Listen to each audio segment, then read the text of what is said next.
మనం సినిమా మనం ప్రాఫిట్స్ అని ఇన్ని అవార్డ్స్ రావాలని అట్లా అనుకొని సినిమా చేయలేదండి.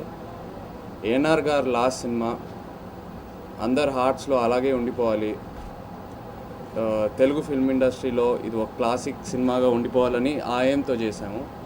And I think we have achieve that. అందరు సినిమా చాలా బాగా అప్రిషియేట్ చేస్తున్నారు. May 23 రిలీజ్ అయింది, 22 నైట్ ప్రీమియర్ పెట్టాము. మామూలుగా ఫిల్మ్ ఇండస్ట్రీ నుంచి వచ్చి ప్రీమియర్ షో చూసి వెళ్తారు, కానీ అందరు అప్రిషియేట్ చేసి సినిమాని ప్రమోట్ చేస్తున్నారు, వర్డ్ స్ప్రెడ్ చేస్తున్నారు. So I'd like to thank every one for that. అదే కాకుండా బిజినెస్ వైజ్ కూడా చిన్న తాతగారు బ్లెస్సింగ్ వల్ల చాలా బాగా చేస్తుందండి సినిమా. ఇప్పుడే వచ్చేటప్పుడు ఒక కాల్ కూడా వచ్చింది, యూఎస్లో $1 million టచ్ అయిందని. సో చాలా చాలా సంతోషంగా ఉంది. మన అక్కినేని ఫ్యామిలీకి ఇట్స్ ద ఫస్ట్ టైం ఇలాంటి నంబర్స్ మనం చూస్తున్నాం. So I'd like to thank every one. Of course Vikram, director Vikram, hats off. Ishq cinema ముందే వచ్చి మనం కథ చెప్పాడు, అంటే చిన్న ఐడియాలా ఇచ్చాడు నాన్నకి. నానేమన్నారంటే ఒక సక్సెస్ఫుల్ సినిమా చేసుకొనిరా, అప్పుడు తప్పకుండా సినిమా ఇస్తా అన్నారు. విక్రమ్ కూడా he took it up as a challenge. Ishq cinema తర్వాత మళ్ళీ వచ్చి అదే కథ డెవలప్ చేసి నరేట్ చేశాడు. వి ఇమీడియట్లీ లవ్డ్ ఇట్ అండి. మామూలుగా ఎక్కువ సినిమాలు ఫస్ట్ టైం కథ వినిన వెంటనే ఓకే చేయము, కానీ మనం is one of those films first time కథ వినిన వెంటనే తప్పకుండా ఈ సినిమా చేయాలి. ఐ థింక్ తాతగారికి లాస్ట్ సినిమాకి this is the app script చాలా ఫ్రెష్గా ఉంటుంది, and for the whole family to come together. అట్లానే కాకుండా విక్రమ్కి మెయిన్గా ఎందుకు థ్యాంక్స్ చెప్పాలంటే, తాతతో నేను screen in front of the camera time spend చేయడానికి ఆపర్చునిటీ ఇచ్చాడు. It was a totally different experience. అంటే ఆ మెమరీస్ గురించి నేను ఎక్కువ మాట్లాడలేను, కానీ అలాగే నాలో they will stay with me for ever. అది మ్యాజికల్ మూమెంట్స్ అంటారు లైఫ్ లాంగ్, ఎప్పటికీ అవి హెల్ప్ అవుతానే ఉంటాయి. For me as a person, as an actor, నా మెచ్యూరిటీకి, నా గ్రోత్కి ఆ మూమెంట్స్ ఎప్పుడు హెల్ప్ అవుతానే ఉంటాయి. So thank you Vikram for that. రేపు 100 ఫ్లాప్లు వచ్చినా 100 హిట్లు వచ్చినా మనం will always be Manam. Apart from Vikram, I'd like to thank of course Annapurna studios team, cinematographer Vinod garu, Harsha for his dialogues, Anoop Rubens, and the whole team of Manam అండి. It's been a great experience. Vikram script narrate చేసే ముందు అసలు ఎలా నమ్ముతారు, ఆడియన్స్ నమ్ముతారా reincarnation, that to 3 generations coming together, నమ్ముతారా అంటే తర్వాత ఆలోచిస్తే there is some magical element అండి. మామూలుగా చెప్తారు పాస్ట్ లైఫ్లో మనకు ఏదైనా ఇన్కంప్లీట్నెస్ ఉంటే డెఫినెట్గా దేవుడు అనేది he will give you that power of reincarnation అనేది. చాలా మిత్స్ ఉన్నాయి. So maybe it is true. I have not experienced it, I don't know, but of course it might be true. మనం ఇప్పుడు నెక్స్ట్ 2 hours సినిమా అంతా ఇలా ఉండిపోతుంది, entertaining, funny, హ్యాపీగా, పాజిటివ్గా ఉండబోతుందని that scene started the movie of very well. First టేక్లో అరే ముసలోడా, అరే ఏదో నీకు దేవదాస్లా ఒక ఫీలింగ్ ఉందా, నీకు దేవదాస్ గురించి తెలుసా, ఇలాంటి డైలాగులు నేను అనుకున్నా.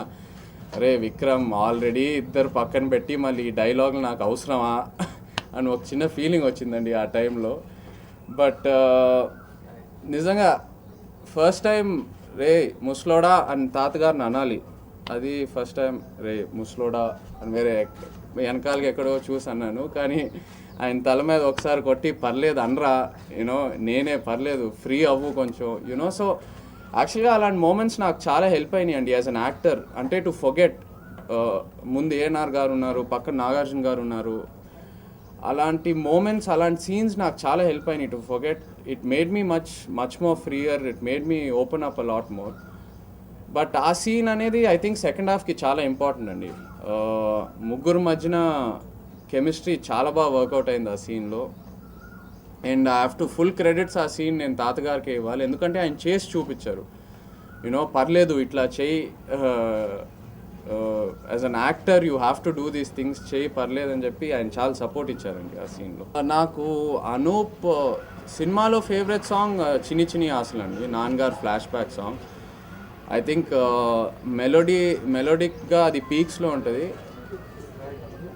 అది కాకుండా అనూప్ ఈ సినిమాలో లిరిక్స్కి చాలా ఇంపార్టెన్స్ ఇచ్చాడండి. లిరిసిస్ట్ కూడా they did a great job. అదే కాకుండా సాంగ్లా ఉండాలి అని కాకుండా సినిమా స్టోరీకి ఏం అవసరం, ఆ స్టోరీ ఫ్లోని స్క్రీన్ ప్లేని బ్రేక్ చేయకుండా కంపోజ్ చేయాలి అని అది మైండ్లో పెట్టుకొని చేశాడండి. So I think that's really great. At the same time cinema release అయ్యే ముందు ఆడియన్స్ ఎవరైనా హూఎవర్ ఆడియో విన్న వాళ్ళందరూ చెప్పారండి మనకి యూనో చాలా ఫ్రెష్గా ఉన్నాయి. So all that complete hats off to Anoop. And second half RR గురించి మెయిన్గా చెప్పాలండి. మీరు సెకండ్ హాఫ్ రీ రికార్డింగ్ లేకుండా చూస్తే మీకు ఆ ఇంపాక్ట్ అనిపించదు. ఎస్పెషలీ ఆ ఆలీ గారితో సీన్స్, క్లైమాక్స్ సీన్స్ అవన్నీ ఆర్ఆర్ లేకుండా చూస్తే మీకు ఆ ఇంపాక్ట్ అనిపించదు. సో అనూప్ ఆర్ఆర్తో he's taken the second half to the next level అండి. So really thank you Anoop for your work. చాలా సంతోషంగా ఉందండి, ఎక్స్పెక్ట్ చేయలేదు.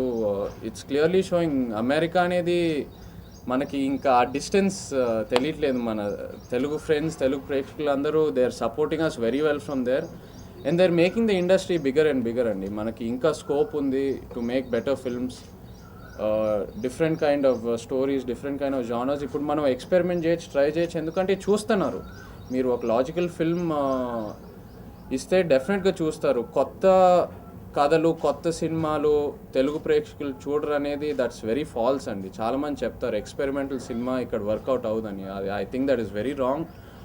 మనం ఒక ఎక్స్పెరిమెంటల్ మూవీ అయినా కొత్త ఐడియాతో అయినా వస్తే అది లాజికల్గా చెప్తే, కన్విన్సింగ్గా చెప్తే తప్పకుండా చూస్తారండి. ఆడియన్స్కి కూడా మూవీకి దే వాంట్ సంథింగ్ న్యూ.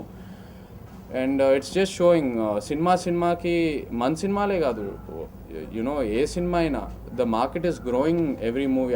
ఆ సినిమా మంచి సినిమా అవుతే డెఫినెట్గా the audience is also encouraging it. డెఫినెట్గా నా థింకింగ్ కొంచెం మారిందండి. అంటే బిఫోర్ నాకు మేబీ ఎక్కువ ఎక్స్పీరియన్స్, నాన్నగారు తాతగారు ఇద్దరు స్టార్టింగ్ నుంచి they always said do what you believe in. మనకి Annapurna also as a brand మనం ఎప్పుడు we want to try something new, ఏదో ఫ్రెష్గా ట్రై చేయాలి, ఏదో కొత్త కథలు ఎంకరేజ్ చేయాలి, కొత్త టెక్నీషియన్స్ని ఎంకరేజ్ చేయాలి. That's always been their mind set. నేను ఎక్కడో మధ్యలో మేబీ యునో మనం ఒక ప్యాటర్న్లో వెళ్ళాలి, యునో ఒక ప్రూవెన్ ప్యాటర్న్లో వెళ్ళాలి, ఆ ప్యాటర్న్లో వెళ్తే సక్సెస్ అవుతాము అని ఆ పాత్లో వెళ్ళానండి మధ్యలో. And I failed in that. అది నాకు అసలు వర్కౌట్ అవ్వలేదు. So after that I have gone back to believing in what I feel is right. అంటే ఇది కరెక్ట్, ఇది లాజికల్. కమర్షియల్ ప్యాటర్న్ అనేది తెలుగు ఒక పర్టికులర్ ప్యాటర్న్లో వెళ్ళాలనేది అది మర్చిపోయి ఐ జస్ట్ స్టార్టెడ్ సీయింగ్ అంటే ఆ స్క్రిప్ట్లో లాజిక్ ఉందా, ఆ కన్విక్షన్ ఉందా, అది ఉంటే నాకు చాలండి. డెఫినెట్గా I feel the audience will be convinced. Any genre అయినా, అది ఎంత ఎక్స్పెరిమెంటల్ అయినా ఉండి, ఎంత కొత్తగా అయినా ఉంది. అది యాక్చువల్గా మనకు కూడా ఒక చిన్న సర్ప్రైజ్. స్క్రిప్టింగ్ టైంలో అది అనుకోలేదు. లాస్ట్ మినిట్లో విక్రమ్ వచ్చి యూనో అడిగాడు, అఖిల్ గౌడ్ ఉంటే బాగుంటుంది. అండ్ ఆ సీన్కి కూడా ఒక చిన్న మంచి ఎలివేషన్ ఉంటుందండి. నేను అదే చెప్పాను అఖిల్కి, నువ్వు ఒక సోలో సినిమా చేస్తే కూడా ఇంత మంచి ఇంట్రొడక్షన్ రాదు, నాకైతే రాలేదు, నువ్వు చాలా లక్కీ. ఎందుకంటే యాక్చువల్గా చూస్తే అఖిలే వచ్చి మనందరినీ సేవ్ చేసేటట్టు ప్లాన్ చేశారు. So it's a great introduction. Is really lucky that way. Wheel always search for different scripts. అంటే ప్రతి సినిమాలో నాన్ వస్తే బాగుంటుంది అట్లా చేయకుండా వీల్ మేక్ ఇట్ స్పెషల్. మనం నెక్స్ట్ సినిమా ఏది చేసినా కూడా I think wheel make it special and search for the right script. ఇప్పుడైతే ఏం రాలేదు, ఇంకేం ప్లాన్ చేయలేదండి. సో ప్రాబ్లీ ఫ్యూచర్లో వస్తే తప్పకుండా ప్లాన్ చేస్తాం. చాలా కష్టమైన డైలాగ్ అసలు. నాకు ఆ డైలాగ్ కూడా ఐ థింక్ ఫస్ట్ టైం లైఫ్లో అంత టైం తీసుకున్నాను. ఐ థింక్ 3-4 days నుంచి ఆ డైలాగ్ అనుకుంటూ I gave it an attempt. It was a difficult dialogue but it was challenging. ఫైనల్గా బాగా వర్కౌట్ అయింది. ఇన్ఫ్యాక్ట్ యూట్యూబ్లో కూడా చాలామంది ఆ డైలాగ్ని రిపీట్ చేసి వాళ్ళ స్టైల్లో కూడా అటెంప్ట్ చేశారు. So I'm really happy that way. అది యాక్చువల్గా ఆ సీన్ డైలాగ్స్కి చాలా క్రెడిట్ ఇవ్వాలండి హర్షకి. బికాజ్ కంప్లీట్ మీనింగ్ అంతా డైలాగ్స్లో ఉంటే ఎడిటర్ ప్రవీణ్కి కూడా క్రెడిట్ ఇవ్వాలండి, the way he's edited that scene. అది కాకుండా ఆ బిట్ ఆ లాస్ట్ 10 minutes అనేది ఆ సినిమాలో చాలా క్రూషియల్. ఎందుకంటే మన మెమరీస్ మళ్ళీ రీకలెక్ట్ అయ్యి ఇద్దరికి చెప్పుకోవటం. రీఇన్కార్నేషన్ అనేది సింపుల్ టాపిక్ కాదు, కొంచెం కాంప్లికేటెడ్ సబ్జెక్ట్. పైగా లాజికల్ కరెక్ట్గా ఉండకపోతే ఇంక ఎవరు నమ్మరు రీఇన్కార్నేషన్ అనేది. So that scene was very important అండి. అన్ని లాజిక్స్ని దగ్గరికి తీసుకొచ్చి to complete the film. Scene wise చేయటం అనేది ఇట్ వాజ్ ఛాలెంజింగ్. అంత ఇమోషనల్ డెప్త్ నేను ఎప్పుడు ఏ సినిమాలో ఇప్పటివరకు అటెంప్ట్ చేయలేదు. అండ్ అఫ్కోర్స్ అక్కడ సమాంత ఉంది, so it was much more easier. మన ఇద్దరి మధ్యన మంచి ర్యాప్ ఉంది, and you know on screen chemistry wise కూడా it works very well. So డెఫినెట్గా తన వాళ్ళు కూడా ఆ సీన్ చాలా బాగా పండింది, and it worked out very well.